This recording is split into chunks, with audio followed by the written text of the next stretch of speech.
الحمد لله الذي هدى وسلام على عباده الذين اصطفى خصوصا على سيد الرسل وخاتم الأنبياء وعلى آله وصحبه الذين هم نجوم الهدى أما بعد فأعوذ بالله من الشيطان الرجيم بسم الله الرحمن الرحيم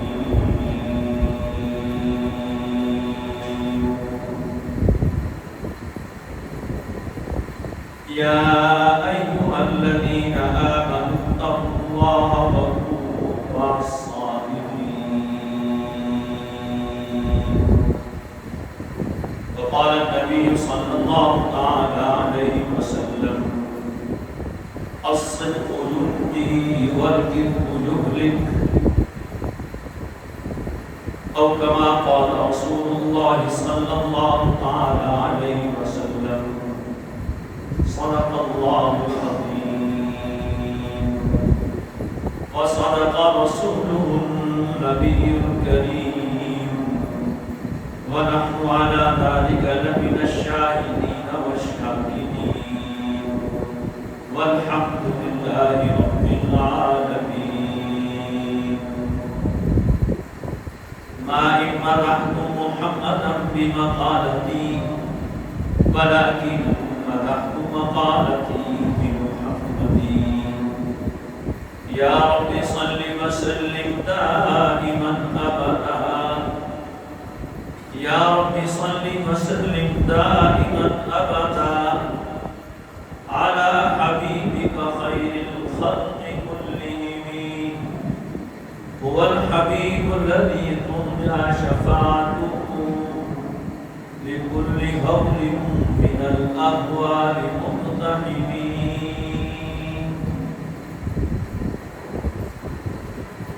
جس طرح سے انسان کی جسمانی بیماریاں ہوتی ہیں اور ان بیماریوں کی علامات سے وہ اپنی بیماری کو پہچانتا ہے اور پھر اس کا علاج کرتا ہے، بالکل اسی طرح سے روحانی بیماریاں بھی ہوتی ہیں اور روحانی بیماری کا علم ہر آدمی کو نہیں ہوتا، کیونکہ اس کا علم ہر کسی کے پاس نہیں ہے۔ اللہ تعالیٰ نے علوم اور اس کے متعلق تمام علوم انبیاء کرام کو عطا فرمائے، انہوں نے اس کی بیماریاں، اس کا علاج امت کو بتایا ہے۔ معاشرے میں پھیلی ہوئی عام بیماریوں میں سے ایک بڑی سخت قسم کی بیماری وہ زبان کا غلط اور بیجا استعمال۔ یہ سمجھا جاتا ہے کہ اس سے کیا ہوتا ہے، تو ہماری زبان ہے، ہم جو چاہیں کہیں، چنانچہ انسان اسے اپنی مرضی سے استعمال کرتا ہے، پھر اس کا نتیجہ اسے بھگتنا پڑتا ہے۔ زبان صحیح استعمال ہو تو یہ اللہ تعالیٰ کی طرف سے ایک مفت کی مشین ہے اور ہمیں اس سے اتنا فائدہ ہو سکتا ہے، اگر کسی کے پاس نوٹوں کی مشین ہو اور وہ اس سے نوٹ بناتا جائے، اس کو وہ فائدہ نہ ہو جتنا فائدہ ہم زبان کے صحیح استعمال سے حاصل کر سکتے ہیں۔ تلاوت اس سے ہوتی ہے، ذکر اس سے ہوتا ہے، استغفار اس سے ہوتا ہے، درود پاک اس سے پڑھا جاتا ہے، اللہ تعالیٰ کے پاک نام اس سے لیے جاتے ہیں، اس سے کلمہ خیر کہہ کے کسی کو تسلی دی جاتی ہے، کسی کا غم ہلکا کیا جاتا ہے۔ فرمایا من عزا سکلا کسیا برتن یوم القیامہ، جو کسی غم زدہ عورت کو تسلی کا جملہ کہہ دے، اللہ اس کو جنت میں خاص قسم کا لباس عطا فرمائیں گے۔ اور یہی زبان ہے سے آدمی جہنم بھی بنا سکتا ہے۔ حدیث پاک میں آتا ہے آدمی بسا اوقات بے دھیانی بے توجہی میں ایک جملہ بول دیتا ہے، اسے نہیں پتا اس نے کیا کہا، اس ایک جملے ایک لفظ کی وجہ سے وہ جہنم میں چلا جاتا ہے۔ اور بسا اوقات ایک کلمہ خیر کہہ دیتا ہے، ایک اچھی بات کہہ دیتا ہے، اللہ اس ایک لفظ کی وجہ سے اس کو جنت میں بھیج دیتا ہے۔ جھوٹ بھی اسی سے بولا جاتا ہے۔ اور اگر دیکھا جائے کہ کون ہے وہ جھوٹ نہیں بولتا تو شاید کوئی بھی نظر نہ آئے۔ دکاندار گاہک سے جھوٹ بولتا ہے، شوہر بیوی سے جھوٹ بولتا ہے، بیوی شوہر سے جھوٹ بولتی ہے، ٹیچر ہیڈ ماسٹر سے جھوٹ بولتے ہیں، استاد محتمم سے جھوٹ بولتا ہے، اسٹوڈنٹ اور طالب علم اپنے ٹیچر سے جھوٹ بولتے ہیں۔ کون ہے جہاں جھوٹ نہیں؟ دفتروں میں چلے جائیں، کلرک افسر آنے والی عوام سے جھوٹ بولتے ہیں، عوام جو ہے حکمران عوام سے جھوٹ بولتے ہیں۔ کون ہے کہ جھوٹ نہیں بولتا؟ اور پھر جھوٹ کا نتیجہ، اچھا جھوٹ بولنے والا یہ سمجھتا ہے کہ میں جھوٹ بول کے کچھ فائدہ حاصل کروں گا، یہ سمجھتا ہے نا، وہ اپنے فائدے کے لیے جھوٹ بولتا ہے، کوئی بھی نقصان کے لیے جھوٹ۔ نبی کریم علیہ السلام نے ایک مختصر سے جملے میں حقیقت ارشاد فرما دی، فرمایا الصدق ینجی والکذب یہلک۔ سنو، سچ نجات دیتا ہے اور جھوٹ ہلاکت میں ڈالتا ہے۔ انجام کار یہی ہوتا ہے۔ ایک شخص حضور کے پاس آیا، اسے معلوم تھا کلمہ پڑھیں گے تو پابندیاں کرنی پڑیں گی، ہمیں معلوم تو ہے لیکن پابندی ہم کرتے نہیں، مرضی اپنی ہے۔ زبان نے کہہ بھی دیا لا الہ تو کیا حاصل، قلب جا مسلمان نہیں تو کچھ بھی نہیں۔ یہ شہادت گہے الفت میں قدم رکھنا ہے۔ لوگ آسان سمجھتے ہیں مسلمان ہونا، کہتے حضرت میں مسلمان ہونا چاہتا ہوں، 3 بیماریاں ہیں میرے اندر، 3 عیب ہیں، 1 چھوڑ سکتا ہوں، 2 نہیں چھوڑ سکتا ہوں۔ کیا کہ جھوٹ بولتا ہوں، زنا کرتا ہوں، چوری کرتا ہوں۔ کوئی اور ہوتا پتہ نہیں کیا ہے، جاؤ پہلے گندگیاں دور کر کے آؤ، نہیں، سبحان اللہ، آقا نے فرمایا ٹھیک ہے بس تم جھوٹ چھوڑ دو۔ کیا فرمایا؟ کوئی اور ہوتا یار زنا تو گندا گناہ ہے یہ چھوڑو، حضور نے کیا فرمایا؟ جھوٹ چھوڑو، وعدہ ہو گیا، جھوٹ نہیں بولنا۔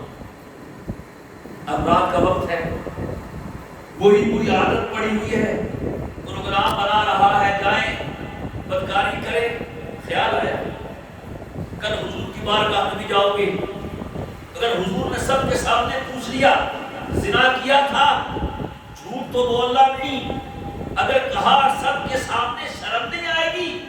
وہ بات محفل جہاں جبریل بھی 2 زانو ہو کے آتا ہے، وہاں تم کہو گے جی میں زنا کر کے آیا، شرم نہیں آئے گی؟ لو جی، جھوٹ چھوڑنے کی برکت سے زنا چھوڑ دیا۔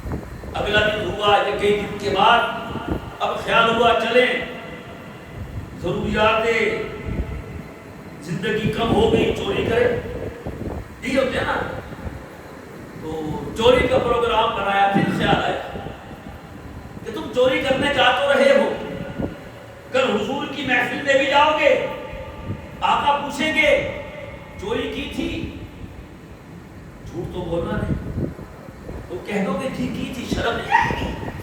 لو جی، جھوٹ چھوڑنے کی برکت سے اس شخص نے زنا بھی چھوڑ دیا اور اس نے چوری بھی چھوڑ دی۔ حدیث پاک میں ہے آیت المنافقی ثلاث، اذا حدث کذب، اذا وعد اخلف، اذا اؤتمن خان۔ 3 علامتیں ہیں منافق کی، بات کرتا ہے جھوٹ بولتا ہے، وعدہ کرتا ہے خلاف ورزی کرتا ہے، کوئی امانت رکھوائی جائے اس میں خیانت کرتا ہے۔ دیکھیں کتنی عجیب باتیں ہیں۔ اور پھر میرے دوستوں، زبان کے غلط استعمال سے غیبتیں ہوتی ہیں، بہتان ترازی ہوتی ہے، چغل خوری ہوتی ہے، الزام تراشی ہوتی ہے، اور سارے جھگڑے زبان کی فساد سے ہوتے ہیں۔ نبی کریم علیہ السلام حضرت معاذ بن جبل رضی اللہ تعالیٰ عنہ کو نصیحتیں فرما رہے ہیں۔ سبحان اللہ، کیا نصیحت ہے حضور کی! اور درمیان نصائح اور ذری نصیحتوں کے درمیان ایک جملہ ارشاد فرمایا حضور نے، فرمایا کف علی لسانک، اپنی زبان پہ کنٹرول رکھنا، زبان پہ قابو رکھنا۔ تو معاذ نے سوال کیا رضی اللہ تعالی عنہ، وَإِنَّا لَمُؤَاخَذُونَ بِمَا نَتَكَلَّمُ بِهِ، حضور ہم جو بولتے ہیں اس میں بھی پکڑ ہوگی، اس کا بھی جواب دینا ہوگا۔ حضور نے فرمایا معاذ، میں تو تمہیں بہت سمجھدار سمجھتا تھا کہ تم نے کیا کہہ دیا، وَهَلْ يَكُبُّ النَّاسُ فِي النَّارِ عَلَى وُجُوهِهِمْ أَوْ قَالَ عَلَى حَنَاجِرِهِمْ إِلَّا حَصَائِدَ أَلْسِنَتِهِمْ۔ سنو، لوگوں کی اکثریت زبان کی باتوں کی وجہ سے جہنم میں گئے۔ اور معراج کی رات حضور نے جنت کی زیارت کی ہے، جنت جہاں ہے وہاں جا کر جہنم کو دیکھا ہے۔ شب معراج جہنم جہاں ہے وہاں جا کر، اور سن 10 نبوی میں یا 11 نبوی کے شروع میں مدینے میں حضور کسوف کی نماز پڑھ رہے ہیں، رب سامنے جنت ملا کے دکھا رہا ہے، جہنم ملا کے۔ وہ تفصیلی واقعہ ہے، اس میں آپ نے خواتین سے کہا کہ رأیت النار فأريد أكثر أهلها النساء، میں نے جہنم کو دیکھا ہے، جب جھانکا تو اکثریت جہنم میں عورتوں کی تھی۔ پریشان ہوگی، قلنا وبما یا رسول اللہ، کہا حضور یہ کس وجہ سے، ہم کیوں جہنم میں اکثریت میں؟ فرمایا تکثرن اللعن وتکفرن العشیرہ، تم گفتگو میں لعن طعن بہت کرتی ہو اور خامد کی ناشکری کرتی ہو۔ دو وجہ ہیں اکثریت سے جہنم میں جانے کی، اور دونوں کا تعلق زبان سے ہے۔ لعن طعن کس سے ہوتی ہے؟ بولی آنکھوں سے، زبان سے۔ اور ناشکری کس سے ہوتی ہے؟ ایک تھی نا بڑی بھی ساس صاحبہ، لڑکی بولتی بہو سے، کیوں جی؟ ہر گھر کا قصہ ہے۔ وہ کہتا ہے خان صاحب اندر کی بات تم بھی جانتا ہے، ہم بھی جانتے ہیں۔ پھر پریشان بھی ہوتی تو ایک مولوی صاحب کے پاس چلی گئی تعویذ کے لیے۔ یہ بھی ایک قوم کا ذہن ہے، ہر مسئلہ تعویذ سے حل ہوگا۔ خیر کہا جی لڑائی بہت ہوتی ہے ہمارے گھر میں، تو تعویذ دے۔ مولوی صاحب سمجھدار تھے، اس نے تعویذ بنا کے دیا، کہا اماں تعویذ بڑا خاص ہے، ضائع نہ کرنا، اسے پاس رکھنا، جب دیکھنا کہ لڑائی ہونے لگی ہے اس کو اٹھا کے دانتوں میں رکھ لینا۔ بس لے گئی، جو ہی کوئی گڑبڑ شروع ہوتی تو کسی لڑائی کہاں سے شروع ہوتی ہے؟ بات سے۔ تو جو ہی شروع ہوتی تو وہ تعویذ دیتی اور اپنے دانتوں میں رکھ لیتی۔ جب تعویذ دانتوں میں رکھا تو بولے گی، بولتی ہے تو تعویذ گرتا ہے۔ وہ خاموش، جب یہ خاموش، بہو بھی خاموش، بہو نے کیوں لڑنا ہے؟ تو جناب گھر میں سکون ہو گیا، بڑی خوش، ہفتہ 10 گزرے، بڑا سکون ہو گیا۔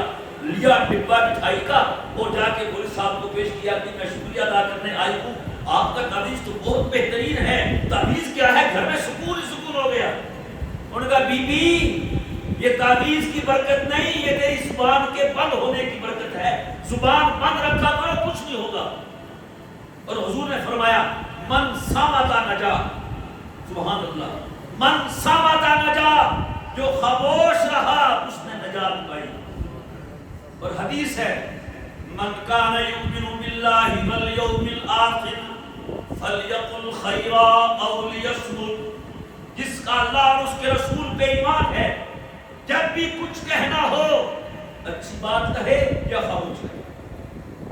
میرے دوستو، ہماری ساری لڑائیاں، سارے جھگڑے اس گوشت کے ٹکڑے کی وجہ سے صدیق اکبر رضی اللہ تعالیٰ کیا کہتے سبحان اللہ، انبیاء کی یہاں صف ختم ہوتی ہے وہاں صدیق کھڑا نظر آتا ہے، صدیق کہا گیا۔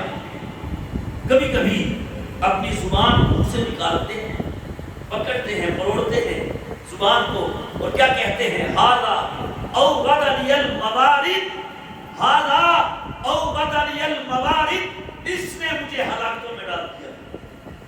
جب حضرت عائشہ رضی اللہ عنہا پہ تہمت لگی، آپ سب جانتے ہیں منافقین پیش تھے، عبداللہ ابن ابی اور اس کی پارٹی، خیر نبی کریم علیہ السلام میں وہ مہینہ بہت سخت گزرا، پریشان تھے، اللہ اکبر، وہی بھی نہیں آ رہی تھی۔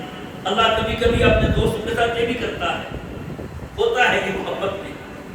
آپ پوچھ رہے ہیں، ابو بکر سے پوچھا، عمر سے پوچھا، علی سے پوچھا، انصار سے پوچھا، بریرہ سے پوچھا، ہر کسی کا اپنا جواب ہے، وہ وقت نہیں ہے۔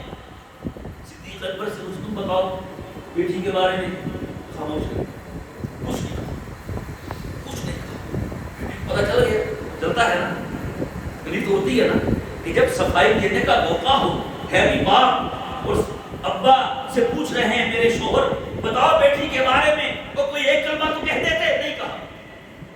خیر جب قرآن کریم نے 2 رکوع نازل کیے سورہ نور کے، ان کی برات ظاہر ہوئی تو حضرت صدیق اکبر رضی اللہ عنہ نے اپنی بیٹی کی سر کا بوسہ لیا، پیار کیا۔ عائشہ تھی تو حضور کے آگے بھی بول پڑتی تھی ناز میں، کعبہ جان اب تو بڑا پیار کر رہے ہو۔ جب حضور نے پوچھا تھا اس وقت کیوں خاموش رہے تھے؟ سنیے صدیق اکبر کا جواب، کہا ایو سماء اذلنی و ایو ارض اقلنی اذا لم اقل ما لم اعلم۔ بیٹی مجھے حقیقت معلوم نہیں تھی، میں کیسے کہتا، میں اگر کوئی ایسی بات کہہ دیتا جس کا مجھے علم نہیں تھا تو کس آسمان کے نیچے کھڑا ہوتا اور کس زمین پہ کھڑا ہوتا۔ آج ہم اپنی پارٹی کا ہونے کی وجہ سے، اپنی قوم میں سے ہونے کی وجہ سے، اپنی برادری میں سے ہونے کی وجہ سے، اپنے خاندان میں سے ہونے کی وجہ سے بلا دیکھے بلا تحقیق اس کے ساتھ کھڑے ہو جاتے ہیں، کندھے سے کندھا ملاتے ہیں، یہ نہیں دیکھتے یہ سچا ہے یہ جھوٹا ہے۔ میرے دوستو اپنی برائی کو دور کیجیے، اچھا بننے کی کوشش کیجیے۔ اچھا کپڑا پہننے سے اچھا نہیں ہوتا، پھر تو اور لباس سب سے خوبصورت ہے۔ اچھی آنکھوں سے اچھا نہیں ہوتا، پھر تو غزالی آنکھیں اللہ نے جانوروں کو دی ہوئی ہیں۔ اچھا آدمی اپنے کردار سے، اپنے عمل سے، اپنے قول و فعل سے ہوتا ہے۔ اپنے سے برائیاں کم کیجیے اور یہ صفائی ہمیں موت کے وقت نظر آئے گی جب اللہ کی طرف سے لینے والا فرشتہ آئے گا، اللہ تعالیٰ اس کو ایسی شکل دے کے بھیجے گا، اچھے عمل ہوں گے تو فرشتہ بھی اچھی شکل میں آئے گا اور آگے مزے ہی مزے ہوں گے۔ خدا نخواستہ عمل برے ہوئے، بڑی ہم نے خوشبو لگا لی، بڑی مہنگی گاڑیوں میں سفر کیا، جو ہی وہ سفر شروع ہوگا فرشتے بھی بری شکل میں آئیں گے، کپڑا بھی بدبودار لے کے آئیں گے اور آگے جو کچھ ہوگا ہم اس کا تصور نہیں کر سکتے۔ ہمیں چاہیے اپنا خیال کریں، کہتے ہیں نا اپنا خیال کیجیے گا، تو اپنا خیال یہ زبان کو صحیح استعمال کرو۔ وَهَلْ يَكُبُّ النَّاسُ فِي النَّارِ عَلَى وُجُوهِهِمْ إِلَّا حَصَائِدَ أَلْسِنَتِهِمْ۔ روکیے زبان کو، یہ ظلم بھی کرتی ہے۔ اور عربی کا شاعر کہتا ہے جراحات السنانی لحد دیامو ولا یلتام ما جرح اللسان۔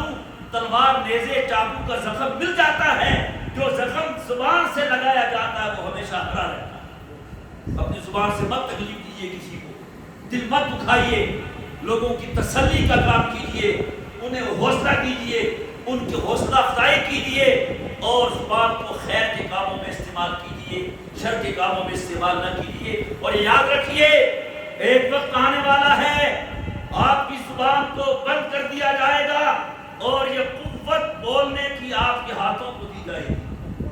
آنکھیں بولیں گی، پاؤں بولیں گے، ہاتھ بولیں گے۔